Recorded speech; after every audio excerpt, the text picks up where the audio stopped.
Hello! Welcome to my channel again. It's me, Sheila and my sister. She's still here. I'm still here. To help me to cook my next cooking video. We're going to cook Valencianna. So let's start. 4 cups of sweet rice or a sticky rice. And then I add a half cup of a regular rice.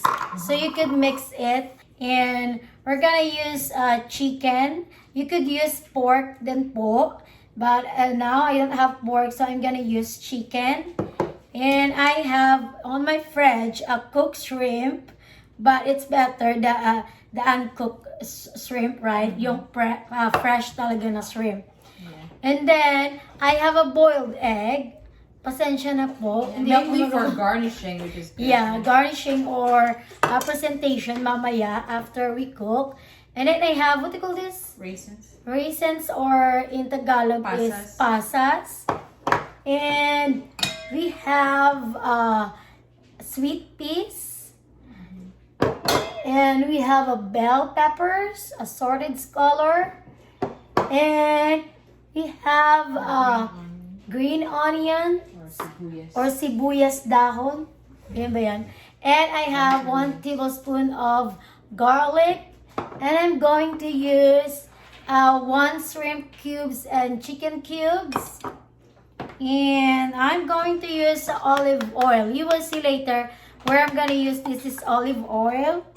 And of course, the turmeric powder. And garlic powder. Pepper and salt to taste. Kasi 4 cups and a half po to, 4 cups of sticky rice and a half cup of regular rice. 1 tablespoon of olive oil. Ayan. And then a turmeric, like a half tablespoon or a teaspoon. It depends kung gusto niyo pong, ano ba yung parang dark yellow or light yellow.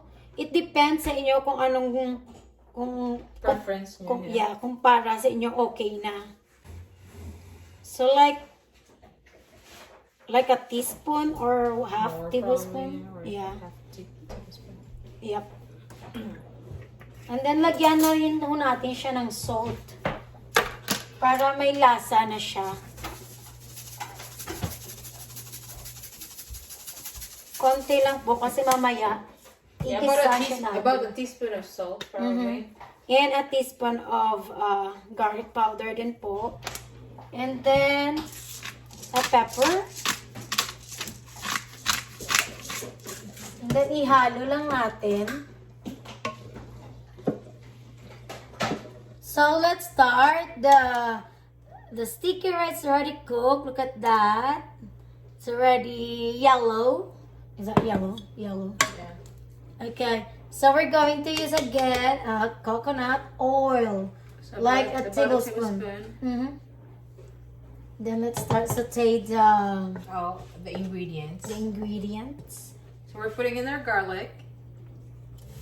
Okay, so now our garlic is a little bit brown. We will add in our chicken. Chicken. So how did you slice this chicken, Ming? Into like bigger strips? Yeah.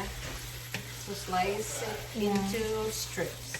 The salt actually, when you put it on the meat, it releases the moisture. It will render the moisture from the meat. And pepper. Add some flavor. And garlic powder. We don't want to put too much because we already put some garlic powder in the rice. So just like just a dash of each seasoning. So we will let the chicken cook first. Yeah. Okay, guys, our chicken is now cooked. We will add our shrimp. Parang cooking show ko to ha? So what's I'm just the assistant. No, what's the purpose that you're here, right? To help me. There you go. So since the shrimp is already cooked, and we don't need to cook through the chicken longer, because or else otherwise the shrimp. Since the shrimp is already cooked, we're not gonna cook it longer, or else the shrimp will get harder. So chicken is also one of the options. You can use pork, and it's also good if you guys like liver. You can use liver, and you can add liver. I love liver, but my kids don't like it, so. Yeah, the original recipe for the Valencianna, it requires liver. Okay. What's this? And then I'm gonna add the bell pepper. Our bell peppers. Yum. Yay. I love bell pepper. Me It's too. sweet. And look at all the color there. The assorted color. So now that our bell pepper is a little bit cooked, we will add our shrimp cubes. And shrimp cubes and chicken cubes. Chicken cubes for extra flavor, shrimp and chicken flavor. Then we'll add our rice. Yay! This is the exciting part. Rice.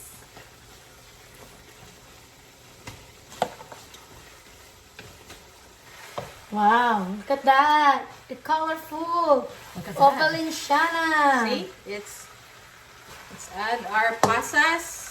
Pasas. Ayan. There you go.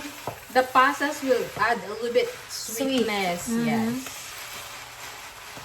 Just don't put too much, because you don't want to overwhelm it with sweetness. Yung Valencianna nyo. Yung maging masyadong matamis. So, konti lang. Siguro mga lang yun. Like the 2 tablespoon lang. 2 tablespoon lang. 2 tablespoons of raisins. Now we're gonna put a little of onion leaves. And leave the little for the presentation later. Okay. We'll probably pick mostly the white one. The white part of the green onions. And we can probably add the pasas. Not pasas, the green peas. Yeah. The sweet peas. Oh, the sweet peas. I think they call this pasas too. I don't know. Yeah, I don't know. Or the sweet peas, because this is already cooked, so we don't need to cook it longer. Okay, para hindi siya Yeah. So it won't get mushy. There you go, look at that. So we will just like... See, it's easy lang, guys. It's so easy. So it's so quick. we're almost... So let's try. Here you go. Put a little... Okay, never mind. I'll just try. Okay. So I got the peas and the rice. The raisins. Okay. Let's try. Let's eat. I don't know. I like the taste of it. Probably for you, you like a little bit of salt, but I'm okay with it. That's fine for me. Yeah, it's fine. If you're gonna eat with the raisins, Yeah. it's perfect. Yeah, the sweetness from the raisins. Yeah. So we could probably plate this, and then we will garnish it with I'm gonna show it to you guys. And our green onion. Okay, guys, look at the finished product. There you go. Look at our Valencianna. It's a pretty Valencianna. It's not just pretty, but it's yummy. Yes, it is. Look at that. So we garnish it with green onions and boiled eggs. Yeah. Oh my gosh, we're so excited. My gosh, we're so excited. So, isn't it beautiful? It is. Look at the colorful. So that is your Valencianna. Homemade Valencianna. Valencianna. So, guys, yung nag-request how to cook Valencianna. So, eto na po. So, please, if you like the way we cook the Valencianna, please like and subscribe to my channel. And share. And share. Please share. Para po na makapanood ang lahat. And this is our Valencianna. We're so happy. Yes. And thank you again to my sister, my assistant. Yeah, it's easy peasy, guys. Easy. Yeah, it's easy lang to cook the Valencianna. So, thank you so much and have a good day, have a blessed day. Hope that you like the way we cook with my sister Gracia, Sister Grace. So, guys, thank you so much. Have a blessed day. Bye. Thank you for watching. Thank you for watching. Bye. Love you.